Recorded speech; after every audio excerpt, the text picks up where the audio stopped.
dengan tema kita pada hari ini, perlukah vaksin diberikan ditinjau perspektif medis dan juga agama. Baik, saya akan memperkenalkan dua narasumber kita. Yang pertama yaitu Dr. Mahesa Paranadipa MH. Beliau yang akan memaparkan kepada kita perlukah vaksin ini ditinjau secara medis. Dan narasumber kita yang kedua yaitu Bapak Kiai Haji Masrur Anhar. Beliau akan memberikan penjelasan kepada kita perlukah vaksin ini ditinjau dari segi agama. Kepada Dr. Mahesa, disilahkan.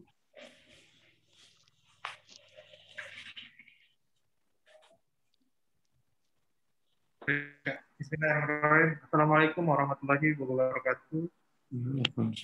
Assalamualaikum warahmatullahi wabarakatuh.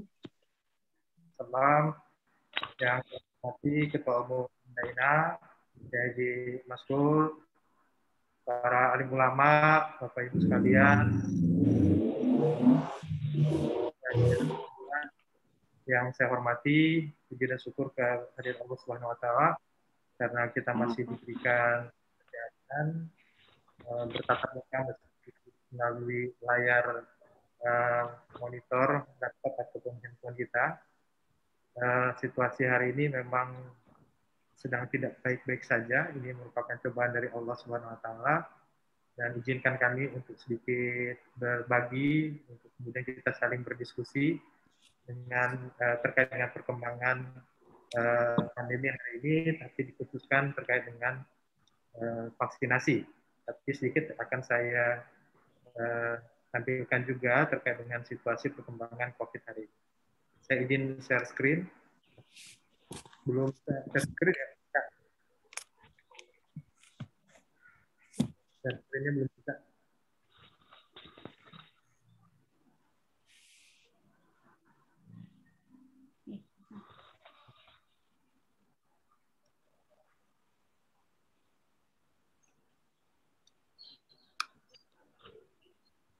Baik, saya diperintahkan oleh Ketua Umum untuk memberikan atau berbagi terkait dengan vaksinasi COVID dan perspektif medis dan agama.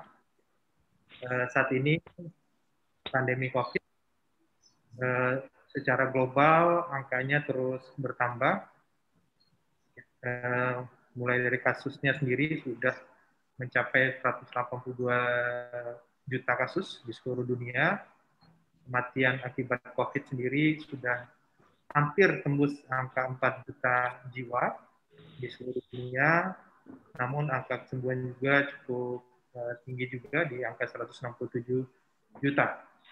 Untuk Indonesia sendiri, di tabel sebelah kanan ini banyak yang mengira ini klasemen sepak bola mungkin. Kalau ini seandainya ini klasemen sepak bola, mungkin Indonesia bagus banget. Tapi ini adalah peringkat negara-negara dengan total kasus terbanyak, dan Indonesia di urutan ke-17 dengan total kasus sudah menembus angka 2 juta. Untuk di Indonesia sendiri dilaporkan yang terkonfirmasi sudah 2.100.000. Kemudian kasus aktif yang hari ini masih dilaporkan ada 28.000 kasus, dan angka kesembuhan juga di angka cukup tinggi ya, di 1.800.000 yang sembuh, dan yang meninggal dunia di 88.000. Untuk vaksinasi kita masih sedikit ya dari target, harusnya bisa mencapai 80%, namun berjalan pertengahan tahun ini baru sekitar 28 juta yang divaksinasi. Dan kalau melihat grafik yang di sebelah kanan, kita memang memasuki gelombang kedua COVID di Indonesia, tetapi gelombang yang pertama kalau kita perhatikan grafiknya sendiri belum mencapai titik terbawah dari kasus ya. Berbeda dengan negara-negara lain seperti India misalnya yang kemarin lonjakan kasus cukup banyak, mereka sempat mengalami gelombang pertama itu menyentuh angka di bawah dulu baru naik drastis gelombang kedua. Di kita belum nyampe di bawah grafiknya, sudah naik lagi di gelombang kedua, dan angka grafik gelombang kedua sudah di puncak gelombang yang pertama. Jumlah tenaga kesehatan yang meninggal dunia sudah hampir 1.000 ya. Mungkin dalam beberapa hari terakhir ini sudah menembus angka 1.000 karena banyak sekali dilaporkan dokter dan tugas kesehatan yang meninggal dunia, dan memang paling banyak adalah dokter perawat ya. Memang dua profesi ini yang paling banyak berinteraksi dengan pasien-pasien langsung. Kalau yang lain-lainnya misalnya seperti apoteker, kemudian sanitarian, tenaga farmasi, atau misalnya gizi, itu tidak berinteraksi langsung dengan pasien. Bor tempat tidur, itu melaporkan, ya ini data hari lalu, sebenarnya sudah lebih dari 50%, khusus untuk di DKI sendiri, bor untuk rumah sakit rujukan COVID itu sudah di angka 80% lebih ya. Di rumah sakit haji tempat saya bekerja, bor pasien ini sudah di atas, sudah 90% sebenarnya. Jadi pasien sudah mengantri di IGD, dan untuk dirujuk pun tidak bisa, untuk masuk ke ruangan. Jadi cukup situasinya cukup mengkhawatirkan. Dan saat ini kami mengalami krisis oksigen, tidak hanya di rumah sakit, tapi hampir seluruh rumah sakit di DKI, dan mungkin se-Jabodetabek juga mengalami krisis oksigen. Pemasok oksigen sangat kesulitan karena memang lonjakan kasus yang cukup tinggi, sehingga yang seharusnya dari di rumah sakit saya bisa tersedia 200 tabung oleh pemasok oksigen, karena mereka hanya mampu menyediakan sekitar 60-80 tabung per hari. Tentu ini di bawah dari kebutuhan, apalagi dengan lonjakan kasus yang cukup tinggi. Kemudian biasanya di ruang isolasi itu pasien-pasien yang menggunakan oksigen itu tidak lebih dari 40%. Sekarang yang menggunakan oksigen di ruangan isolasi dengan kategori sedang itu sudah di angka 70%.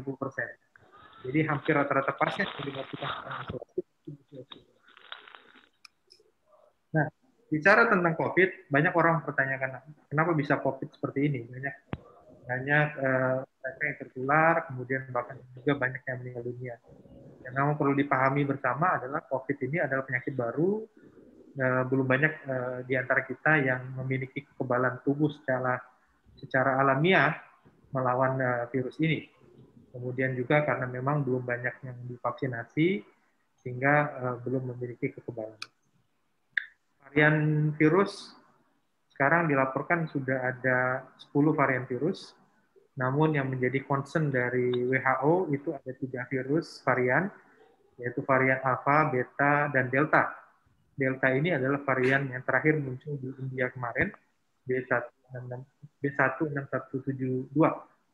Ini kenapa B16172? Karena ternyata sebelumnya di Afrika itu muncul B16171. Jadi ini varian deltanya sudah bermutasi lagi, sehingga muncul varian kedua, delta, seri yang tipe 2. Dan ini yang dilaporkan memiliki virulensi atau tingkat penularan yang cukup cepat ya, cukup cepat dan cukup tinggi. Dan ini terbukti di Indonesia, dilaporkan oleh Kementerian Kesehatan tanggal 13 Juni, keberadaan virus Alpha, Beta, dan Delta sudah ditemukan di 11 provinsi. Artinya apa? Artinya kalau perspektif hukum, dalam perspektif hukum berarti tidak berjalan proses karantina di pintu masuk. Jadi harusnya ketika terjadi lonjakan kasus India, dan itu sudah dinyatakan dikhawatirkan oleh WHO sebagai varian yang sangat berisiko kalau tersebar di negara-negara lain, harusnya kita Indonesia lebih memperketat pintu masuk, ya. Tapi ternyata jebol juga. Jadi karena sudah ditemukan di 11 provinsi, maka ini potensi untuk tersebar di seluruh provinsi akan sangat mungkin terjadi. Nah, gejalanya sekarang banyak orang yang mengatakan kalau batuk sedikit itu COVID. Memang gejala paling sering yang ditemukan pada kasus-kasus COVID itu ada 4 gejala yang paling banyak ditemukan, dan ini mengarah, kalau muncul 4 gejala ini memang kita mengarah suspek ke COVID. Antara lain demamnya harus lebih dari 38 derajat Celcius, kemudian ada batuk pilek, sakit tenggorokan, letih lesu, dan terutama sesak napas. Tapi mengalami salah satu gejala di antara gejala ini belum tentu COVID juga. Jadi kalau kita mengalami gejala satu atau lebih dari gejala-gejala ini, memang harus segera dikonfirmasi dengan pemeriksaan lanjut, bisa pemeriksaan darah, ronsen, dan swab PCR. Yang terpenting adalah swab PCR, karena menentukan positif atau negatif, diagnosisnya itu ditentukan dari swab PCR. Banyak yang menanyakan dengan antigen bagaimana dok? Swab antigen bukan menjadi standar saat ini untuk diagnosis COVID. Untuk screening bisa. Screening dengan menggunakan swab antigen bisa, tapi untuk diagnosis belum. Ini ketentuan yang terbaru dari Kementerian Kesehatan terkait dengan perawatan pasien COVID. Kalau sebelum April tahun 2021, Kementerian Kesehatan masih memperbolehkan pasien-pasien dengan gejala ringan untuk dirawat di rumah.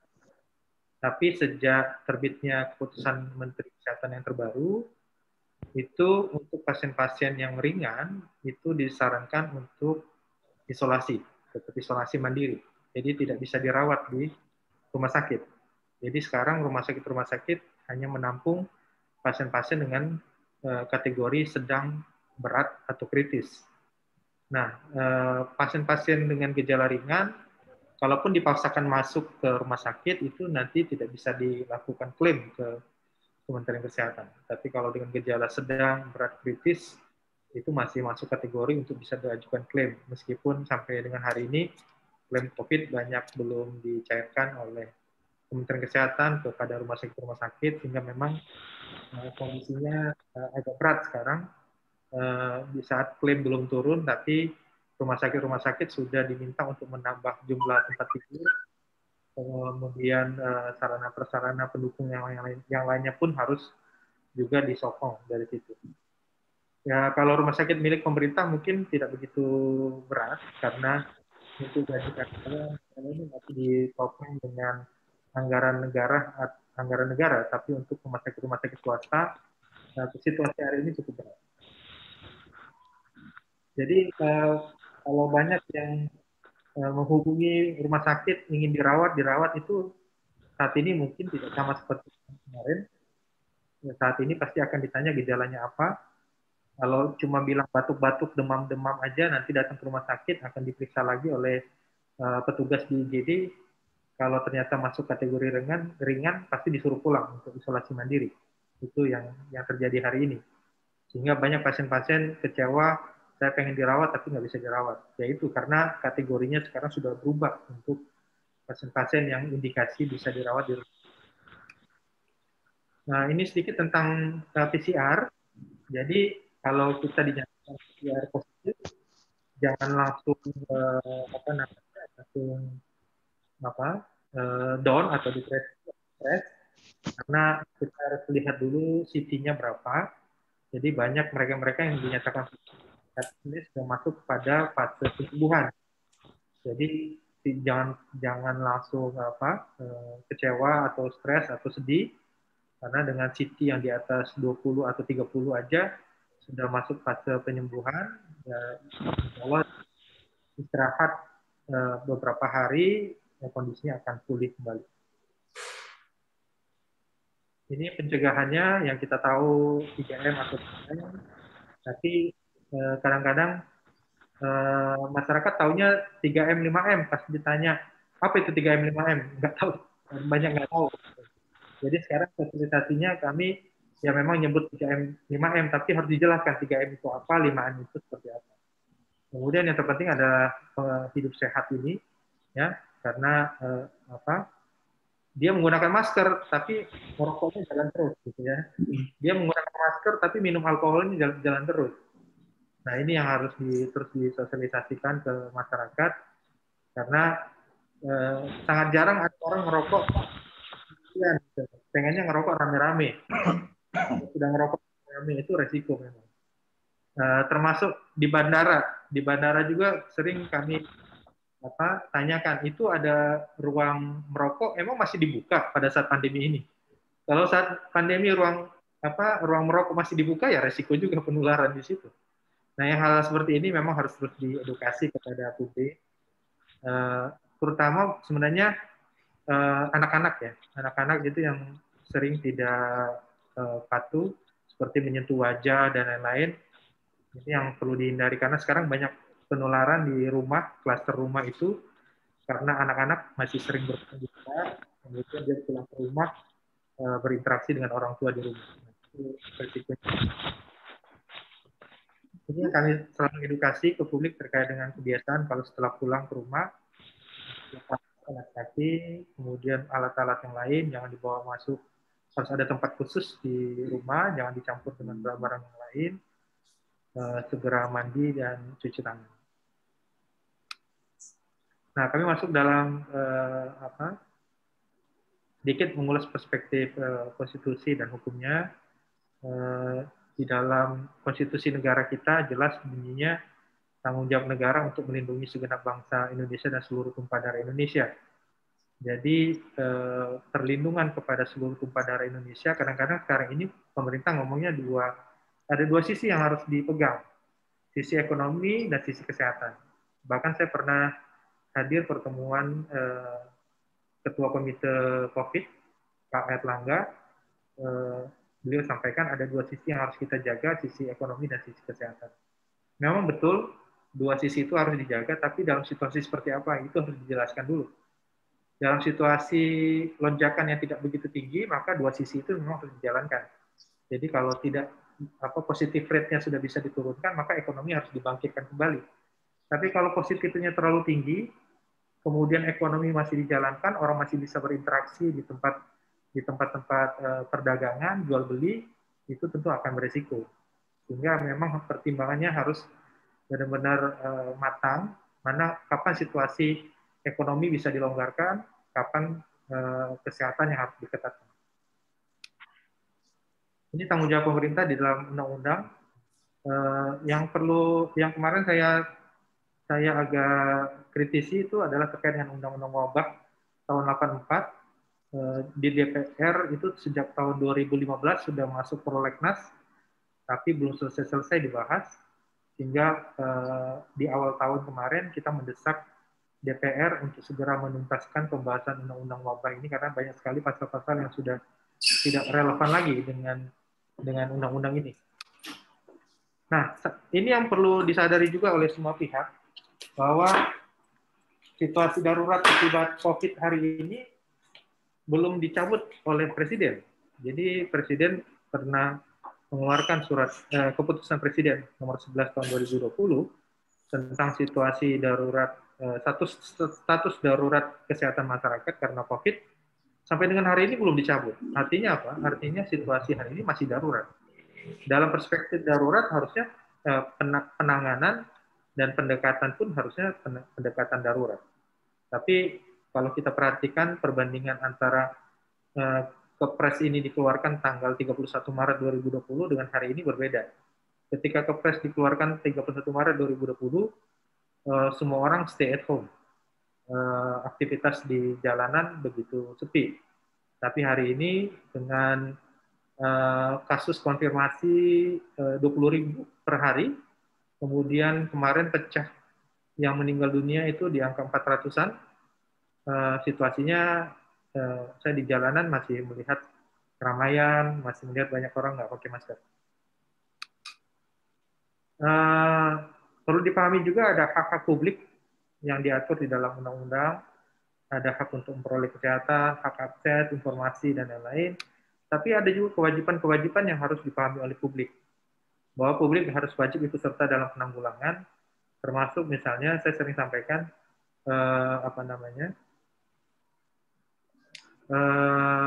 menghormati mereka-mereka yang isolasi mandiri di rumah.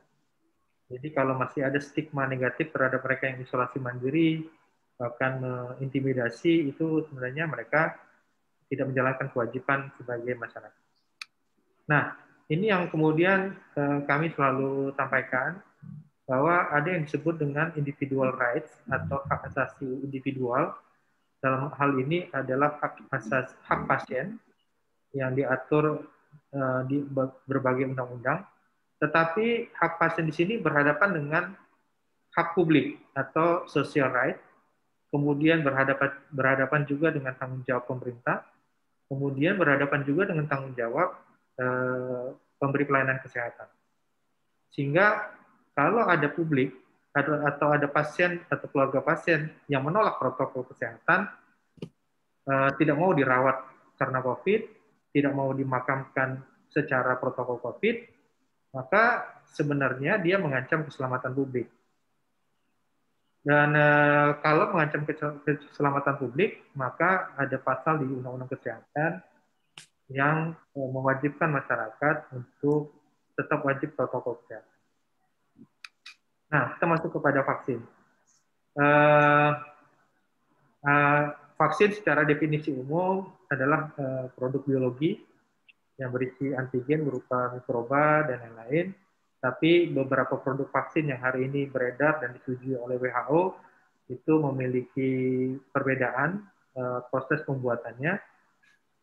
Kalau contoh kayak Sinovac itu memang dari virus yang dilumpuhkan atau dimatikan.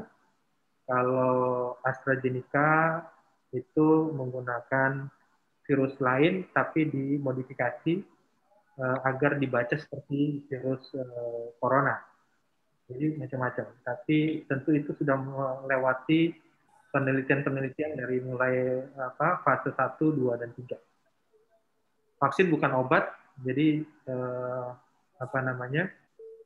bukan berarti orang yang sudah divaksin itu sudah bisa bebas.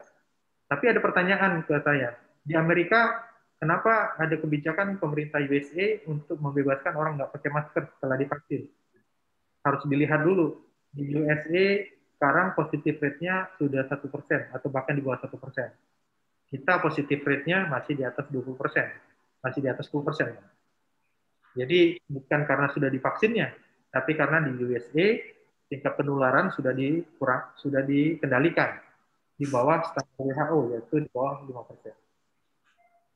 Ini cara kerja vaksin. Kemudian apa itu herd immunity?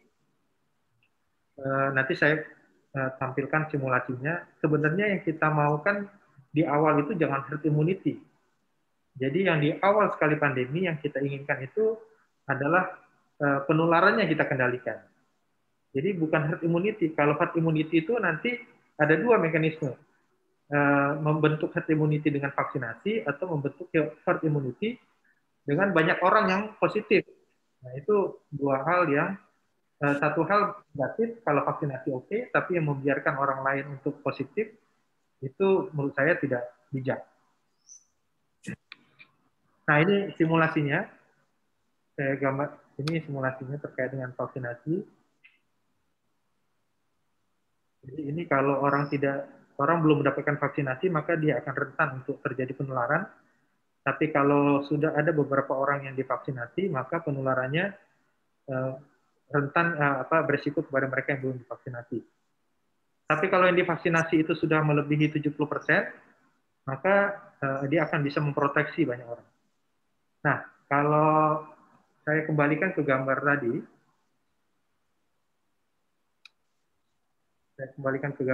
misalnya.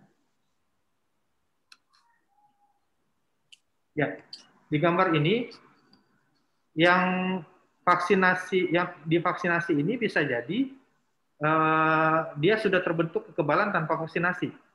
Dia sudah terbentuk kekebalan karena dia sudah pernah positif.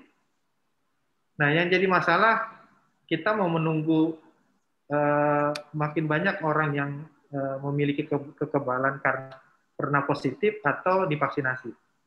Kalau kita menunggu banyak orang yang positif sehingga membentuk kekebalan, itu berarti kita membiarkan rakyat kita, masyarakat bertarung sendirian melawan virus. Tapi kalau kita mendorong orang divaksinasi, kemudian kita bersama-sama mencegah penularan ini tidak terjadi, maka menurut saya itu hal yang paling bijak. Tapi kalau membiarkan masyarakat bertempur dengan virusnya, ya itu menurut saya tidak mencerminkan tanggung jawab yang dibebankan oleh konstitusi tadi. Nah, kalau ditanyakan apakah vaksin COVID itu pasti aman, maka standar mengeluarkan vaksin hari ini adalah pertama harus ada emergency use of authorization dari Badan POM. Itu kebijakannya. Jadi kalau tanpa adanya emergency use, maka tidak boleh diedarkan ke publik meskipun sudah melewati uji fase 3. Karena Badan POM sendiri pertimbangannya dia akan melihat efikasi dan efektivitas. Tapi efektivitas sendiri biasanya akan terlihat setelah penggunaan vaksinasi secara massal. Ini dasar hukum dari vaksinasi menurut saya sudah banyak dasar-dasar hukumnya. Pelaksanaan vaksinasi juga sudah memiliki ketentuan bahwa hanya boleh di fasilitas pelayanan kesehatan oleh petugas kesehatan. Nah, yang perlu dipahami oleh banyak orang sekarang adalah kejadian ikutan pasca imunisasi atau KIPI, atau gejala-gejala yang dialami oleh orang-orang yang sudah divaksinasi. Sekarang banyak hoax yang beredar bahwa vaksinasi yang A misalnya bisa menyebabkan kelumpuhan. Vaksinasi yang B bisa menyebabkan gejala berat bahkan sampai kematian. Jadi harus dipahami semua orang bahwa vaksin itu adalah zat atau sesuatu yang sifatnya bukan bagian dari tubuh. Sama seperti obat, sama seperti barang-barang yang kita kenakan. Jadi seperti contoh misalnya jam tangan. Jam tangan saja itu adalah bukan bagian dari tubuh. Kalau ditempelkan ke kulit, ada orang yang alergi dengan jam tangan, ada yang tidak. Itu artinya mekanisme tubuh setiap individu itu berbeda-beda. Dan itulah keunikan yang diberikan oleh Allah Subhanahu wa taala kepada kita. Bahwa tubuh setiap orang itu memiliki keunikan masing-masing.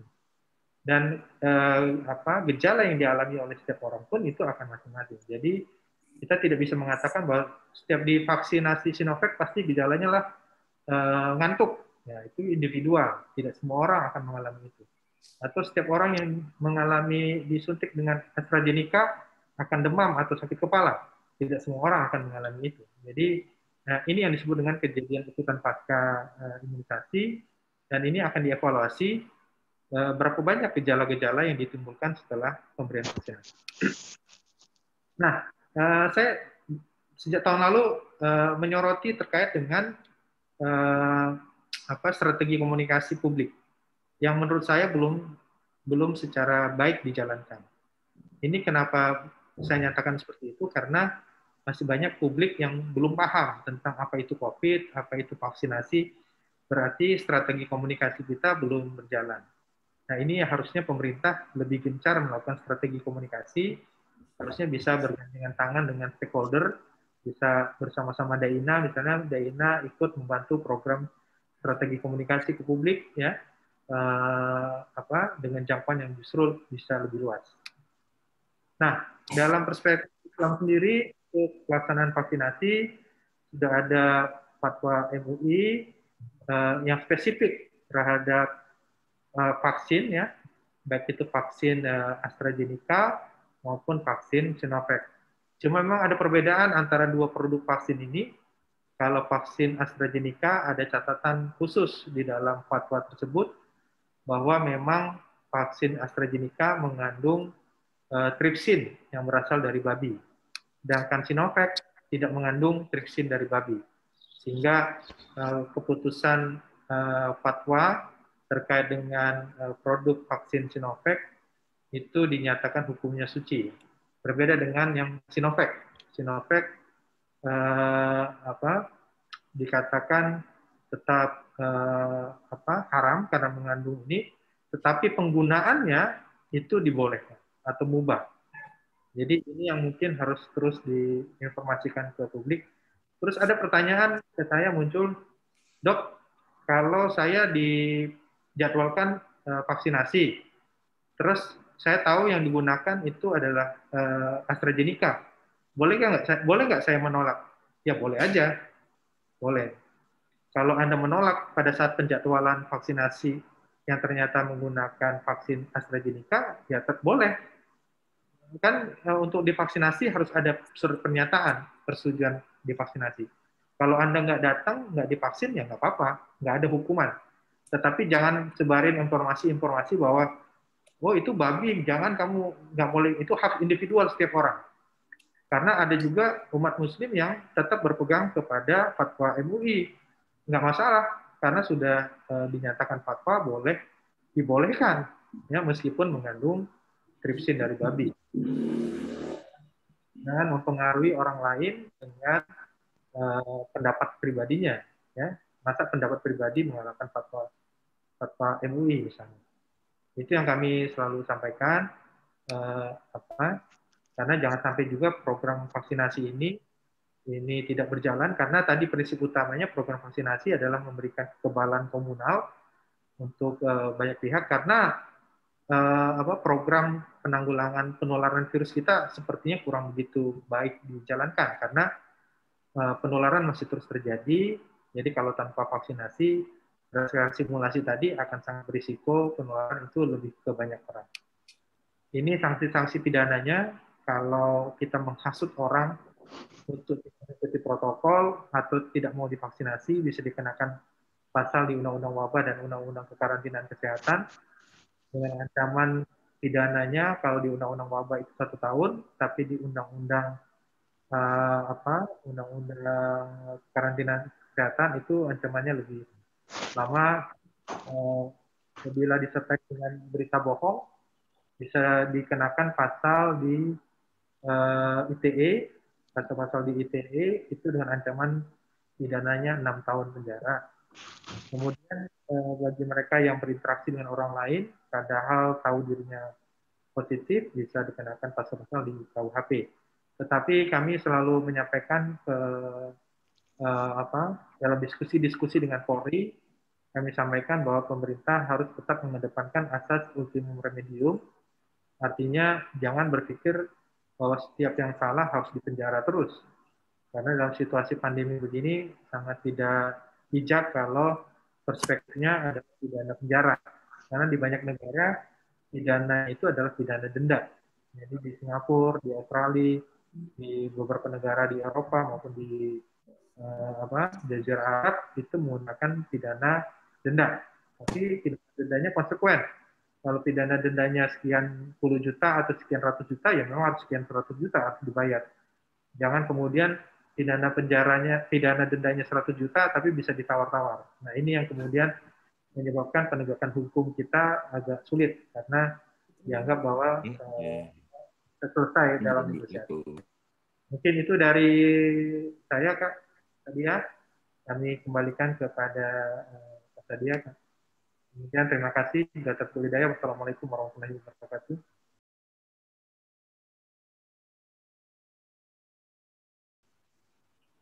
Waalaikumsalam warahmatullahi wabarakatuh. Waalaikumsalam warahmatullahi wabarakatuh. Terima kasih, Dr. Mahesa. Selanjutnya kita akan kita membuka pertanyaan dulu atau sekaligus ya, Pak Kiai memberikan penjelasan? Langsung aja dulu. Baik. Untuk materi pertama ini kita akan membuka pertanyaan kepada Bapak Ibu yang dirahmati Allah, yang ingin bertanya, kami silahkan. Kenapa? Assalamualaikum warahmatullahi wabarakatuh. Waalaikumsalam warahmatullahi wabarakatuh. Yang saya hormati Bapak Kiai Haji Masrur, yang saya hormati Ibu Sadiah, dan yang saya hormati narasumber, yang saya mohon maaf lupa namanya. Yang saya hormati juga para hadirin sekalian yang hadir pada sore hari ini. Saya Yusuf Kamil dari Bekasi, ingin menanyakan pada narasumber, Dok, mengapa di Singapura itu bisa terjadi kesimpulan oleh pemerintahnya bahwa COVID merupakan salah satu varian flu biasa. Salah satu varian flu sehingga tidak perlu tindakan-tindakan seperti lockdown, kemudian PSBB lah semacamnya, yang mengakibatkan istilahnya pemerintah membolehkan masyarakat beraktivitas seperti biasa. Kemudian apakah ada langkah-langkah tertentu sebaiknya yang dilakukan pemerintah untuk lebih mensosialisasikan penggunaan herbal-herbal hasil sumber daya alam Indonesia, yang salah satunya untuk menunjang imunitas tubuh.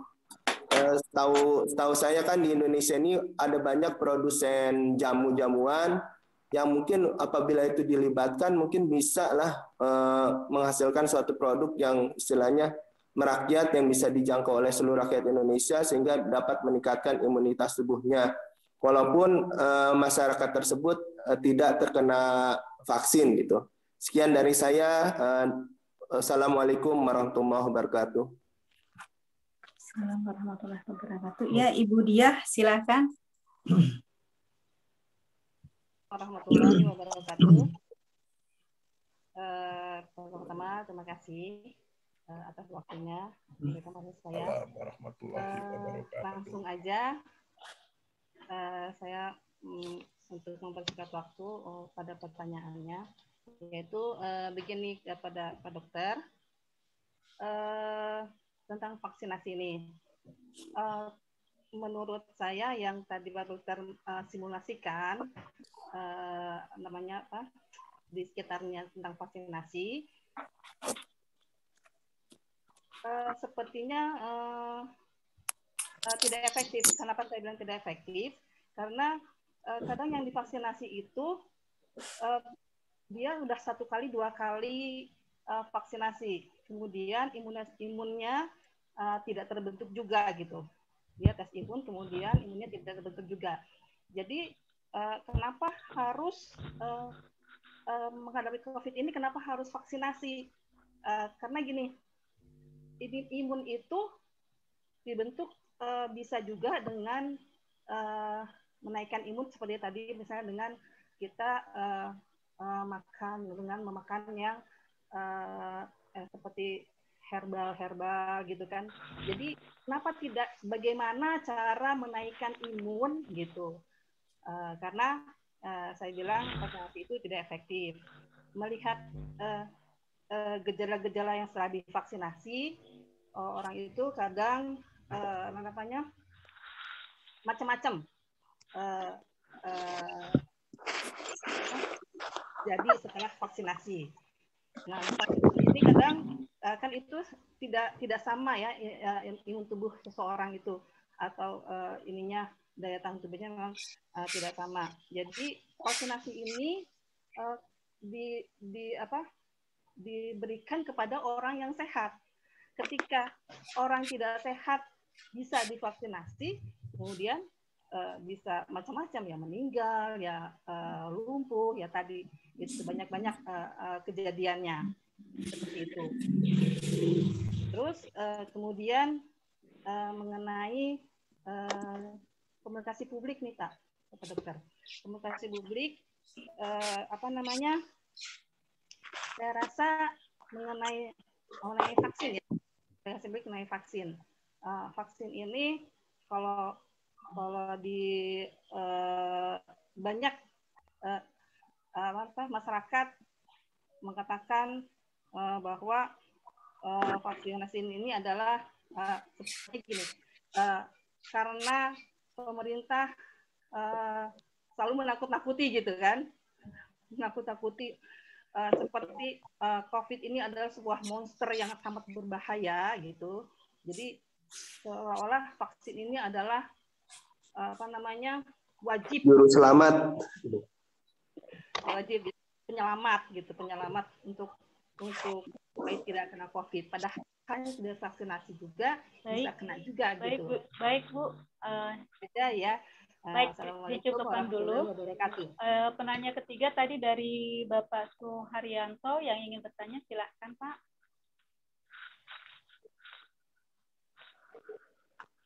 Assalamualaikum.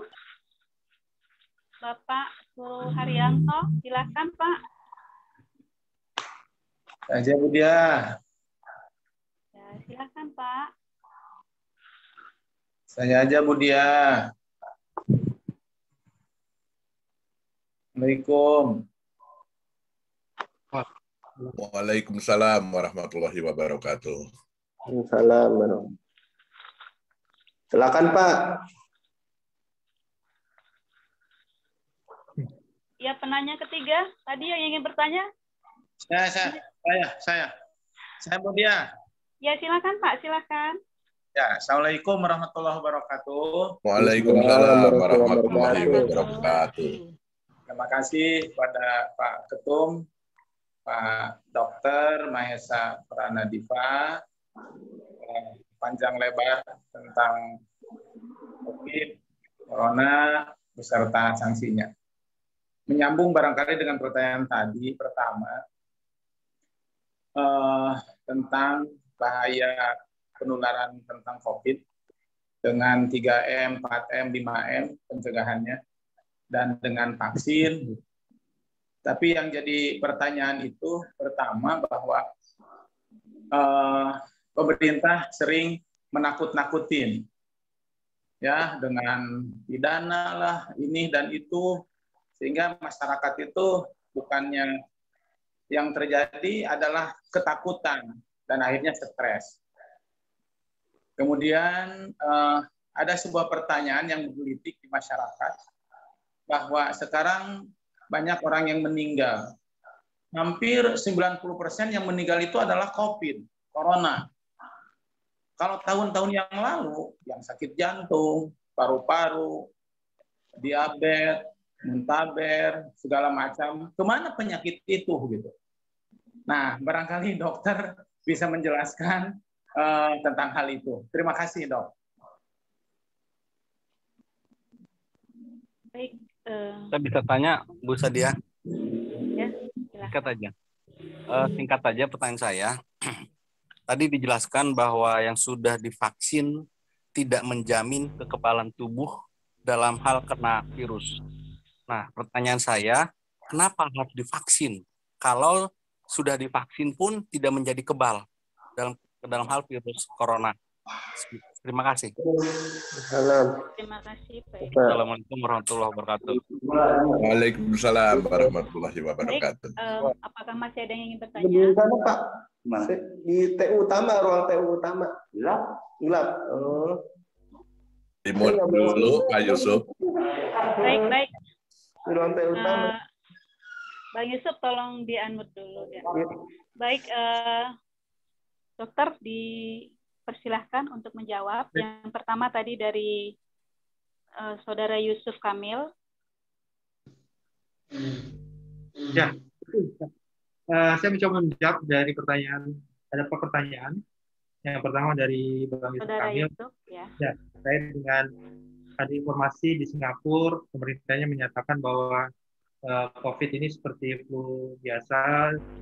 Mungkin saya bisa jawab bahwa saya punya teman di dokter di Singapura dan juga beberapa teman lagi yang bukan profesi dokter di sana.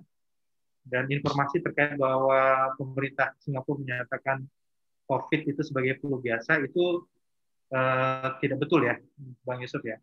Jadi pemerintah di sana masih menerapkan aturan-aturan pembatasan sosial, bahkan aturan terkait dengan penggunaan masker dan lain-lain itu tetap menjadi kewajiban di Singapura. Sekarang ini saya dalam beberapa hari tetap dikirimin foto-foto dari Singapura bahwa orang yang bersepeda pun tetap harus menggunakan masker, terus juga masih dibatasi untuk berkerumun di beberapa tempat. Karena Singapura sendiri sebenarnya dari tahun 2020 positif rate-nya itu tetap di bawah 5%. Tetapi sejak April atau Mei kemarin mereka mengalami lonjakan kasus juga. Jadi kasus di Singapura positif rate-nya sudah di angka 6% sampai 7%. Sehingga pemerintah Singapura pun melakukan pembatasan aktivitas masyarakat di Singapura. Itu yang pertama. Kemudian terkait dengan obat herbal, Bang Yusuf, memang di dalam undang-undang kesehatan kita itu dipersilakan untuk penggunaan obat-obat tradisional atau obat-obat herbal. Dan saya rasa itu tidak ada larangan, ya, tidak ada larangan untuk kita menggunakan obat-obat herbal, apalagi yang diproduksi di Indonesia yang ini kekayaan obat-obat herbal. Tetapi yang jadi permasalahan itu adalah kalau kita menyatakan bahwa obat herbal itu adalah obat COVID, ya. Karena itu yang jadi permasalahan kemarin ketika kita menyatakan bahwa obat A ini adalah obat COVID. Karena untuk menyatakan obat A itu obat COVID, perlu ada penelitian lebih lanjut untuk evidence base-nya. Kemudian itu dinyatakan berdasarkan penelitian tersebut kepada publik bahwa sudah terbukti dengan pemberian kepada sekian ribu orang obat herbal ini efektif meningkatkan daya imunitas pasien-pasien yang sudah dinyatakan konfirmasi positif, tidak mengalami pemberatan. Itu memang harus melalui pengujian-pengujian. Untuk Ibu mana ya? Yang kedua Ibu Dia. Jadi dalam beberapa minggu yang lalu, Bu Dia, terjadi lonjakan kasus di 2 daerah dengan lonjakan hampir 100%. Itu di Kudus dan di Bangkalan, Bu Dia. Dan di Kudus itu ada hampir 100 tenaga kesehatan itu terkonfirmasi COVID karena melayani pasien begitu banyak, membludak di seluruh rumah sakit. 95% dari petugas kesehatan yang terkonfirmasi, Bu Dia, itu sudah divaksinasi. Nanti mungkin menjawab juga pertanyaan dari Pak Edi ya. Tapi alhamdulillah 95% petugas kesehatan yang terkonfirmasi COVID itu survive melewati isolasi mandiri, sekarang sudah dinyatakan negatif dan bisa bekerja kembali, Bu Dia. Artinya apa? Itu yang kami sebutkan di awal tadi, ada yang disebut dengan efikasi dan efektivitas, Bu Dia. Jadi kalau efikasi itu adalah angka yang diperoleh berdasarkan penelitian fase 3. Tapi kalau efektivitas itu dibuktikan secara real setelah dilakukan vaksinasi secara massal. Kalau berdasarkan laporan 95% petugas kesehatan yang terkonfirmasi itu hanya mengalami gejala ringan, tidak sampai memasuki gejala berat, maka itu dinyatakan efektivitas, Bu Dia. Jadi ternyata vaksin yang diberikan kepada petugas kesehatan efektif untuk mencegah mereka masuk kepada gejala-gejala berat. Kalau tadi saya sekalian menjawab pertanyaan dari Pak Edi. Kenapa sudah divaksin tapi tidak kebal? Ya, jadi proses pembentukan imunitas atau kekebalan tubuh dengan vaksinasi adalah membentuk mekanisme pertahanan tubuh, Pak Edi. Persoalan kekebalan atau tidak, dia tergantung dari mesin imunitasnya. Jadi kalau seseorang yang sudah terbentuk mesin imunitas yang dia bisa mendeteksi virusnya, jadi ketika itu virus itu masuk, dideteksi Pak Edi oleh sistem kekebalan imunitas tubuh, oh ini virus COVID, ya. Nah, sistem kekebalan tubuh akan segera mengaktifkan seluruh pasukan kekebalan untuk menyerang virus. Oke, itu artinya sudah terbentuk mekanisme imunitasnya, Pak Edi. Berbeda kalau mekanisme kekebalan tubuh belum terbentuk. Dia ketika virus masuk, mungkin hanya bisa dikenali oleh 1 atau 2 pasukan imunitas, tapi yang lain tidak mengenali itu sebagai virus. Jadi belum bisa mengaktifkan seluruh pasukan imunitasnya. Ini saya pakai analogi pasukan imunitasnya ya. Nah, kalau pertanyaannya kenapa orang yang sudah divaksinasi bisa tertular positif? Karena tadi kasus yang di Kudus, kenapa saya tahu persis kasus di Kudus? Karena Ketua Ikatan Dokter di Kudus itu teman baik saya di sana, dan dia positif juga. Jadi dia positif padahal dia sudah divaksinasi. Itu yang menyebabkan mereka terinfeksi itu karena mengalami kelelahan yang cukup berat. Jadi mereka lelah sekali, yang harusnya shift jaganya 8 jam, kadang-kadang dia harus tambah lagi 8 jam, sehingga 16 jam dia harus berjaga. Kemudian istirahat sebentar, mereka harus jaga lagi, sehingga mesin imunitas yang tadi yang harusnya 1.000 pasukan bisa bergerak sekaligus, itu hanya bisa bergerak mungkin hanya 500 atau 300 pasukan. Sehingga untuk membunuh virus-virus yang masuk ke dalam tubuh, tidak semua pasukan bisa bergerak cepat. Ya, ketika diperiksa di swabnya, itu masih terdeteksi ada virusnya di situ. Karena tadi sistem imunitas tubuhnya bisa bergerak cepat karena faktor kelelahan, capek, stres dan lain-lain. Itu. Ya, tapi banyak juga mereka-mereka yang sudah divaksinasi walaupun berinteraksi dengan pasien yang positif, kontak erat, dicek dia negatif. Banyak, itu kasusnya banyak juga. Ya. Itu Pak, saya menjawab 2 pertanyaan sekaligus. Kemudian Ustadz Amin. Ustadz ya, Amin, dokter. Pertanyaan Bu Dia juga terkait dengan informasi publik tadi. Ini hampir sama dengan pertanyaannya Pak Amin. Jadi tidak berjalan karena pemerintah selalu nakut-nakutin. Ya, ini sebenarnya termasuk saya juga mengkritisi itu juga sebenarnya. Harusnya persuasifnya bukan menakut-nakutin, tapi harusnya informasi yang positif saja disampaikan. Jadi kalau Anda menjalankan protokol, sebenarnya kalau kita ketat menjalankan protokol, nggak perlu divaksinasi pun nggak apa-apa sebenarnya. Asalkan protokolnya ketat, di mana orang yang sudah dinyatakan positif langsung dikarantina, terus dilakukan tracing. Nah, persoalannya Bapak Ibu sekalian, kita kan proses tracing, testing kita negara kita ini masih di bawah standar WHO.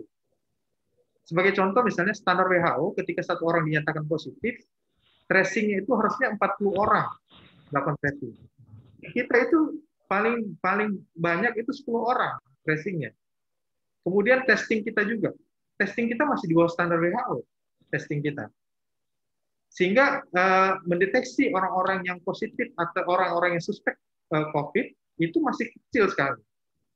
Ya, seandainya protokol kesehatan, protokol testing, tracing berjalan dengan baik, saya dari awal beberapa pakar kesehatan juga mengatakan nggak perlu vaksin itu nggak apa-apa sebenarnya, asalkan protokol kesehatannya benar-benar dijalanin. Jadi ketika ditemukan ada kasus, langsung tutup pintu bandara, pintu pelabuhan dan lain-lain. Nggak boleh ada orang dari negara lain masuk ke Indonesia, gitu misalnya. Tapi kan nggak terjadi, tidak terjadi. Jadi protokol karantina tidak terjadi, kemudian tracing begitu ketat pun tidak terjadi. Berbeda kalau di Korea. Di Korea itu diteleponin satu-satu, Bapak Ibu. Jadi kalau ada satu orang yang positif, dia akan telepon. Kamu kemarin ketemu sama siapa? Oh, saya minta nomor teleponnya, saya telepon dulu. Kamu sudah periksa PCR belum? Belum, kamu periksa dulu. Kalau positif, kasih tahu ke saya. Kalau dia positif, nanti ditanya lagi ke orang itu, kamu kemarin interaksi dengan siapa? Diteleponin satu-satu. Ya kan? Jadi proses tracing-nya berjalan, di kita enggak kayak gitu. Jadi karena proses protokol kesehatan tidak begitu baik dijalankan, karantina juga tidak begitu baik dijalankan, tracing testing kita masih di bawah standar WHO, maka satu-satunya harapan adalah membentuk kekebalan komunal. Itu tadi, kekebalan komunal misalnya boleh 2 tadi yang herd immunity tadi. Bisa kita biarkan orang kena virus, kemudian dia membentuk imunitas sendiri, atau kita vaksinasi. Pilihannya hanya itu saja. Kalau tadi menjawab pertanyaannya Bu Dia tadi, nggak vaksin, ngapain vaksin? Ya bisa aja Bu, kita biarkan orang tertular Bu, ya kan? Resiko dia tertular, walaupun tadi kita misalnya kasihkan makanan minuman yang kita insya Allah bisa meningkatkan imunitas, tapi siapa yang menjamin dia tidak tertular? Siapa yang bisa menjamin itu? Artinya kalau kita biarkan dia tertular, dia membentuk kekebalan tubuh sendiri, ya mungkin bisa terjadi, tapi itu kan kita kan nggak bijak kalau kita biarkan orang bertarung berhadapan dengan virus tanpa dibekali dengan kekebalan ya, seperti itu. Dan yang sebenarnya perlu dijaga itu adalah mereka dengan kondisinya rentan, Bu Dia, kondisi-kondisinya rentan. Kalau Bu Dia atau Pak Amin, Pak Edi mungkin insya Allah masih sehat bugar, tapi saudara-saudara kita yang rentan misalnya dengan komorbid, usia lanjut, misalnya, siapa yang bisa menjamin mereka tidak tertular? Bu Dia, Pak Edi, Pak Amin. Siapa yang bisa menjamin? Kita kasih orang tua kita usia 70 tahun, misalnya 60 tahun, 70 tahun, kita kasih minum herbal tiap hari. Siapa yang bisa menjamin dia tidak tertular? Dia, ibu kita atau keluarga kita bisa berinteraksi dengan tetangga, dengan mungkin datang cucu habis bermain dari mana gitu ke rumah. Siapa yang bisa menjamin tidak tertular? Ya, mungkin seperti itu Kak Sadir. Ya, silakan Bu Dia. Gini Pak, Tapi kan vaksin itu adalah suatu virus yang dilemahkan ya. Ya. Jadi kalau misalnya orang tua atau orang yang mempunyai sakit degeneratif, itu kalau divaksin itu dia malah memicu penyakitnya itu, gitu. Dan itu ada beberapa rekan teman saya itu seperti itu, dia punya sakitnya jantung kemudian vaksin besoknya meninggal, gitu kan. Terus ada ini lagi dok, kenapa saya bilang menangkap tahu itu dari menjawab pertanyaan Pak Amin juga bahwa kenapa kok penyakit yang sekarang penyakitnya hanya COVID semua, sedangkan penyakit yang lain mana, diare mana, diabetes mana, darah tinggi mana yang di rumah sakit gitu kan, semuanya COVID.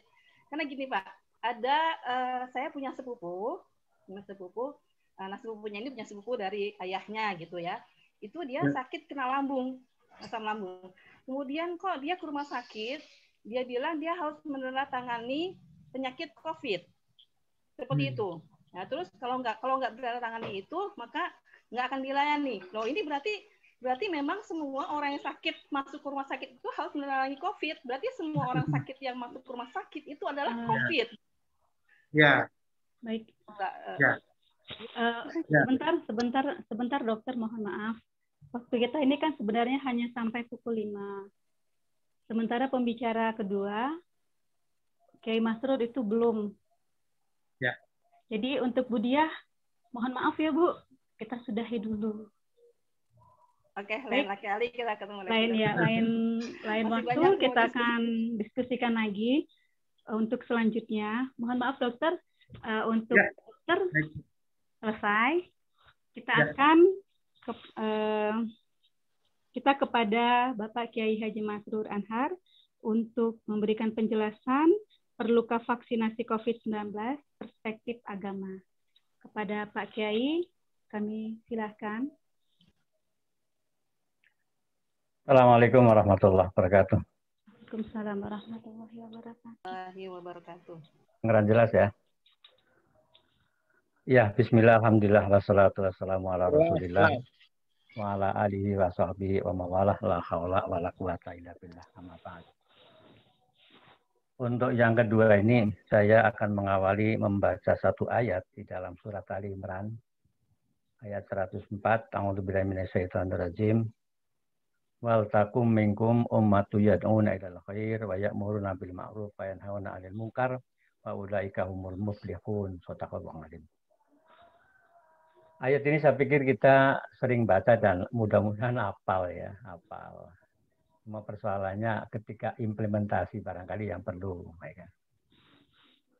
Ayat itu secara garis besar mengatakan kalau kita kepengen menang atau kepengen untung, kepengen bahagia, syaratnya adalah dua. Yang pertama tadi harus menjadi dai atau menjadi orang yang suka mengajak kebaikan.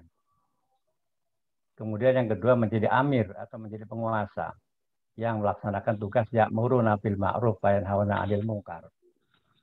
Jadi dai dan amir itu adalah merupakan persyaratan untuk mendapatkan kemenangan, mendapatkan keberuntungan, mendapatkan kebahagiaan. Kalau tadi kita dengerin begitu banyak pertanyaan yang berkaitan dengan kenapa gitu ya. Kayaknya memang kok begitu amat pemerintah kan begitu. Nah, oleh karena itu barangkali ayat ini perlu kita renungkan bersama supaya paling tidak kita bisa nanti melaksanakan ayat itu secara proporsional. Yang pertama dikatakan yad'una ilal khair. Tugas kita yang pertama adalah mengajak orang berbuat baik. Biasanya yang bertugas mengajak itu adalah dilabeli dai. Dai. Kemudian dilabeli ustadz, dilabeli kiai, dilabeli kebalik. Itu yang suka ngajak. Tetapi persoalannya orang yang punya label seperti itu, memang konsekuensinya hanya sekedar mengajak. Tidak punya otoritas sampai kepada yang lain-lain, hanya mengajak aja. Yang diajak mau, alhamdulillah, yang diajak nggak mau ya udah kan gitu. Itu namanya dai. Begitu juga mau balik ceramah, udah yang dengerin mau ikut silakan, nggak ikut ya itu terserah mereka kan itu. Tetapi yang kedua, ketika sudah atau yang porsi kedua adalah amir atau umaro kalau dalam bahasa yang lain, umaro atau amir itu punya otoritas yang lebih, bukan sekedar mengajak. Di situ dikatakan ya muruna bil ma'ruf, dia punya otoritas untuk memerintah. Untuk memerintah. Kemudian wayak muruna bil ma'ruf bil mungkar dan sekaligus dia juga punya otoritas untuk mencegah. Sehingga muncullah ada istilah sanksi, kalau tadi ada yang menyebut kenapa sih ancamannya pidana segala macam kan itu. Itu adalah otoritas dari para amir atau para penguasa dalam bahasa kitanya. Kalau ustadz nggak bisa memberikan sanksi kepada orang yang melanggar, katakan divaksin nggak mau, kemudian kata ustadz kalau nggak mau divaksin nanti saya penjara, nggak bisa karena itu otoritasnya nggak ada. Tapi kalau umaro atau amir atau pemerintah penguasa punya otoritas itu. Selama itu ada aturan yang membolehkan, maka pemerintah atau umaro itu bisa melakukan itu, memberikan sanksi dan segala macam itu. Nah, oleh karena itu sekali lagi ini yang harus menjadi concern kita, bagaimana kita menjadikan diri kita atau keluarga besar kita harus punya dua jabatan ini, jabatan dai dan jabatan umaro atau amir itu, sehingga kita akan sampai kepada tingkatan mampu untuk mengajak memerintah, bukan sekedar mengajak, tetapi juga memerintah sekaligus melarang sesuatu.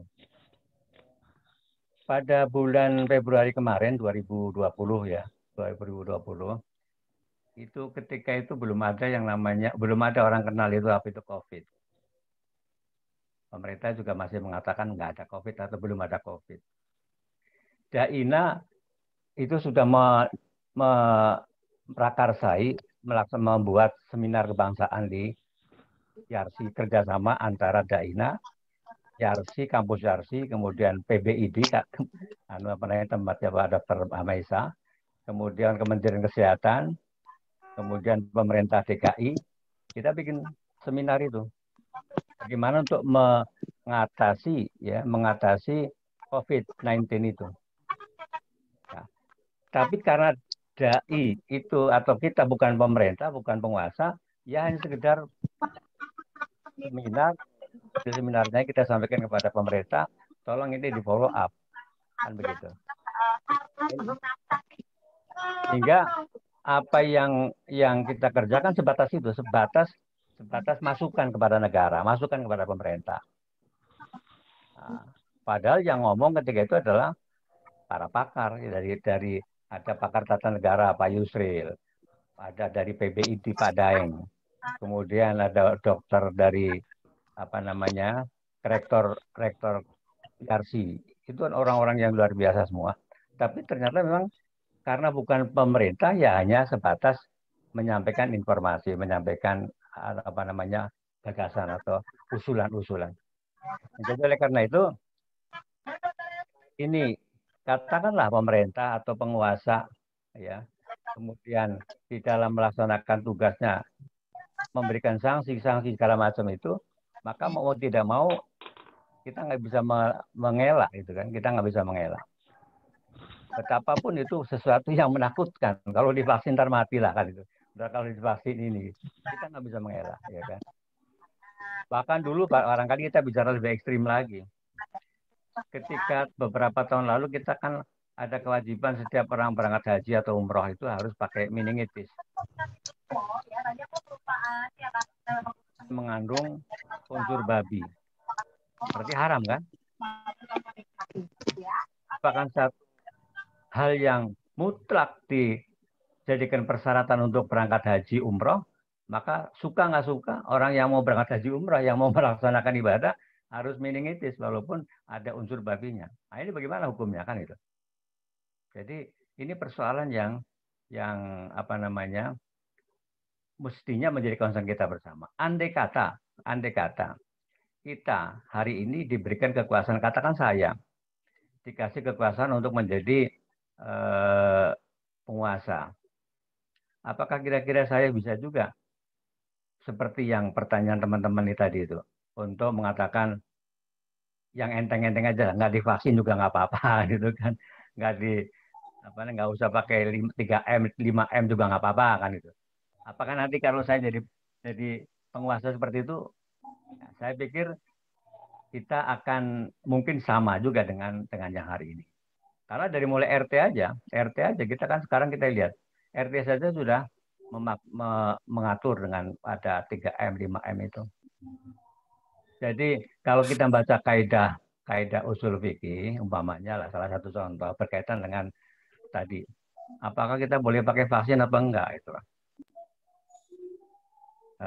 Tadi dokter sudah menyampaikan seperti apa vaksin itu.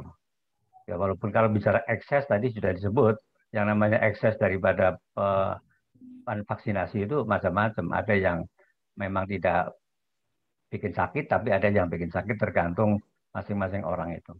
Tetapi yang pasti kalau kita baca kaidah usul fikih, ya ini mungkin ada juga di antara kita yang nggak mau pakai kaidah usul fikih, tapi kalau saya masih suka pakai itu. Mengatakan ma la yatimul wajib illa bihi bahwa wajib.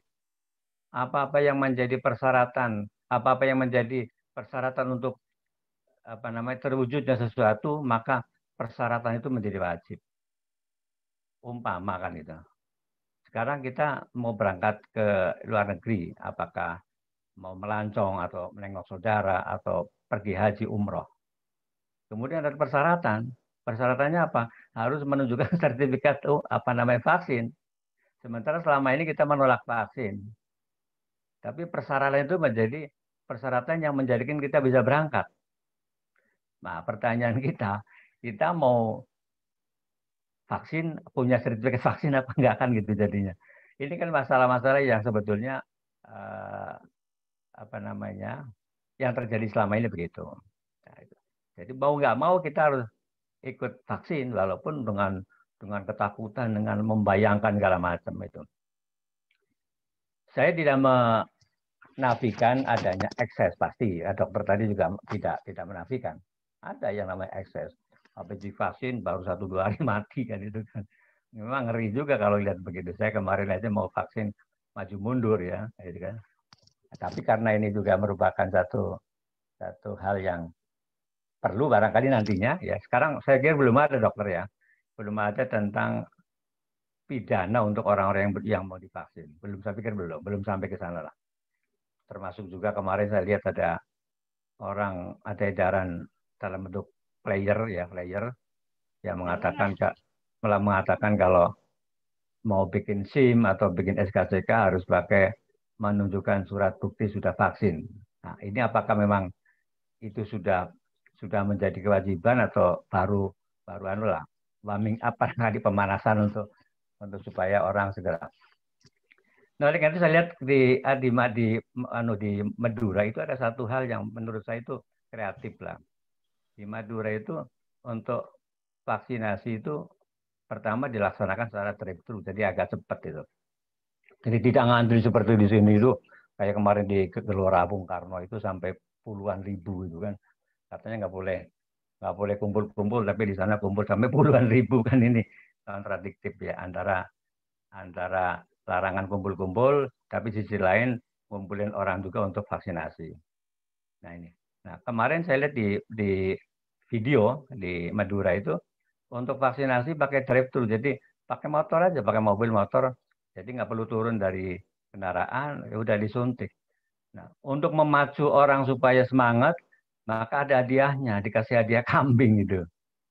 Ada kambing, jadi orang akhirnya berbondong-bondong kepengen dapat hadiah kambing, ya mau nggak mau syarat harus ikut vaksinasi gitu. Nah, jadi inilah barangkali yang saya ingin sampaikan dalam kesempatan pengajian ini, supaya di dalam kita memahami aspek apapun ya, kita tidak bisa lepas daripada konteks Al-Quran dan Sunnah.